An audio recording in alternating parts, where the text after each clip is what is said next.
Salut à tous, bienvenue dans la vidéo d'aujourd'hui.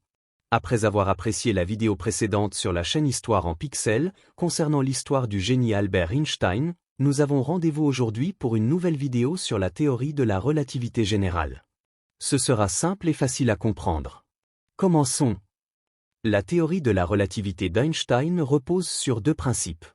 Le premier principe est que si vous avez deux objets, et rien d'autre, il n'est pas possible de dire lequel des objets est en mouvement et lequel des objets est immobile. Cela est vrai même si l'un des objets est une planète entière. Du point de vue d'Adam dans le vaisseau spatial est immobile, et c'est la planète qui est en mouvement. Il n'y a aucune expérience qu'Adam puisse réaliser pour savoir s'il est en mouvement. Par exemple, s'il lance une balle en l'air. La balle montera et redescendra tout droit, comme s'il était immobile. Du point de vue de Sarah, la balle est déjà en mouvement avec le vaisseau spatial, et la balle conserve son élan vers l'avant lorsqu'Adam la lance en l'air. C'est pourquoi, du point de vue de Sarah, la balle semble à Adam comme si elle montait et descendait tout droit. Le point de vue d'Adam selon lequel le vaisseau spatial est immobile est tout aussi valide que le point de vue de Sarah selon lequel c'est la planète qui est immobile. Après tout, du point de vue d'un troisième observateur. C'est le Soleil qui est immobile, et la planète ainsi que le vaisseau spatial tourne autour de lui. Et du point de vue d'un quatrième observateur, le Soleil se déplace à grande vitesse à travers la galaxie, avec la planète et le vaisseau spatial. En général, tout observateur peut croire qu'il est immobile, et que le reste de l'univers se déplace autour de lui. Et chaque observateur a tout autant raison.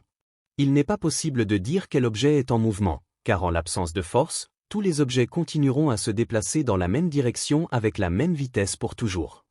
Les objets ralentissent ici sur Terre uniquement à cause de la force de friction et de la résistance de l'air. La théorie de la relativité d'Einstein repose sur deux principes.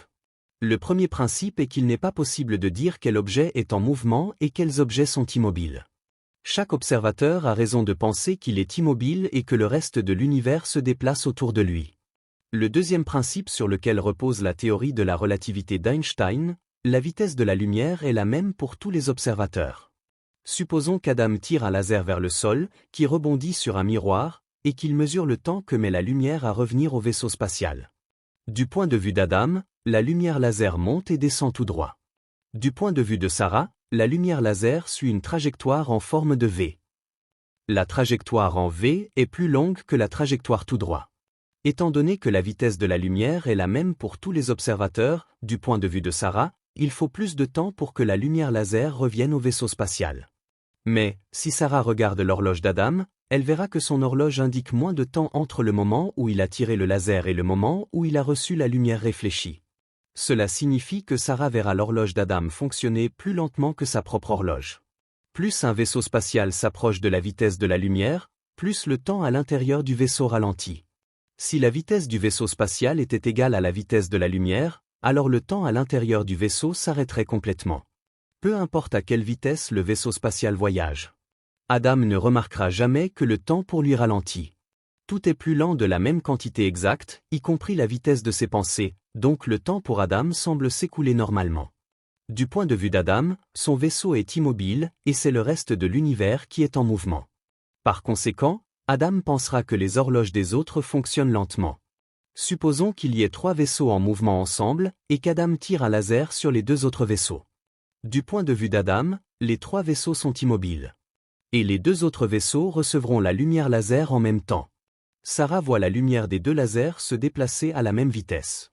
Par conséquent, Sarah verra le vaisseau de gauche recevoir la lumière laser avant le vaisseau de droite. Mais nous savons que les horloges des deux vaisseaux indiquent la même heure lorsqu'ils reçoivent chacun la lumière laser. Cela signifie que Sarah doit voir l'horloge du vaisseau de gauche fonctionner avant l'horloge du vaisseau de droite. Sarah voit les deux horloges fonctionner à la même vitesse, mais elle verra l'horloge de gauche toujours en avance sur l'horloge de droite de la même quantité constante. Du point de vue de Sarah, le temps sur le vaisseau de gauche est en avance sur le temps sur le vaisseau de droite. Du point de vue d'Adam, le temps sur les deux vaisseaux est le même. Supposons qu'Adam envoie un ordre pour que tous les vaisseaux allument leurs moteurs en même temps. Du point de vue d'Adam, tous les vaisseaux accélèrent ensemble, et la distance entre eux reste la même. Du point de vue de Sarah, le temps sur le vaisseau de gauche est en avance sur le temps sur le vaisseau de droite. Sarah verra le vaisseau de gauche accélérer en premier, et le vaisseau de droite accélérer en dernier. Et la distance entre les vaisseaux diminuera. Chaque vaisseau spatial peut être considéré comme étant composé de plus petits vaisseaux spatiaux, avec la distance entre eux diminuant à mesure qu'il se déplace plus rapidement. Plus un vaisseau spatial s'approche de la vitesse de la lumière, plus il devient court. Peu importe à quelle vitesse le vaisseau spatial voyage, Adam ne remarquera jamais que son vaisseau spatial a rétréci. Tout à l'intérieur du vaisseau spatial a rétréci de la même quantité exacte, y compris Adam lui-même et toutes ses règles, donc tout à l'intérieur du vaisseau spatial semblera normal à Adam. Du point de vue d'Adam, son vaisseau est immobile et c'est le reste de l'univers qui est en mouvement. Par conséquent, Adam pensera que c'est le reste de l'univers qui a rétréci. Si Adam se déplace à une vitesse proche de celle de la lumière, alors du point de vue de Sarah, le temps à l'intérieur du vaisseau d'Adam s'arrêtera presque complètement. Du point de vue de Sarah, Adam parcourra la longueur de tout l'univers tandis que son horloge avancera de seulement quelques secondes. Du point de vue d'Adam, le temps à l'intérieur de son vaisseau s'écoule normalement. Pour Adam, la longueur de l'univers passe en quelques secondes car la longueur de l'univers entier s'est réduite à presque zéro. Supposons que deux vaisseaux lancent des balles identiques l'une vers l'autre.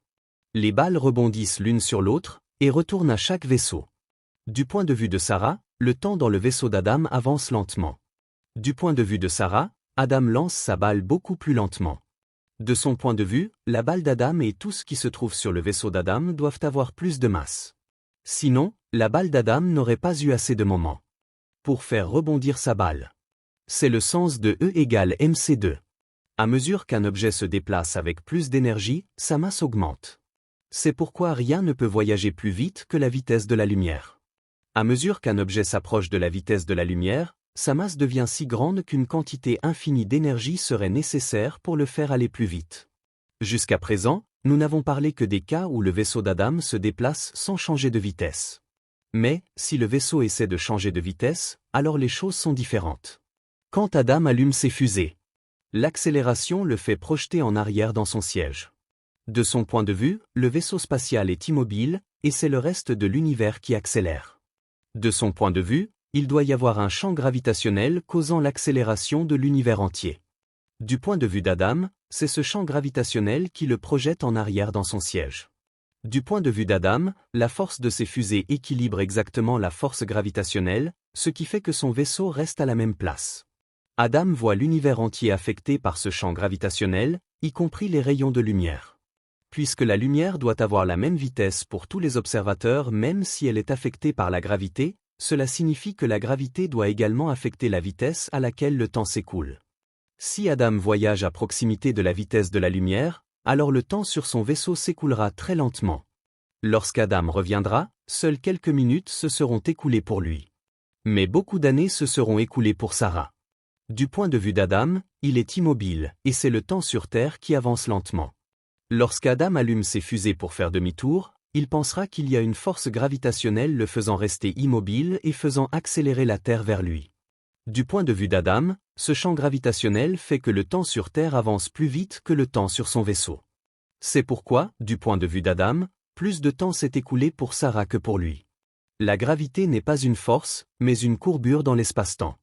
Les objets avec une masse causent une courbure dans l'espace et le temps.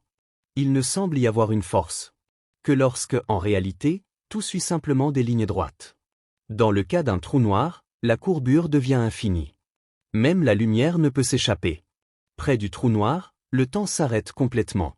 L'opposé d'un trou noir est un trou blanc. Nous avons observé de nombreux trous noirs, mais nous ne connaissons qu'un seul trou blanc.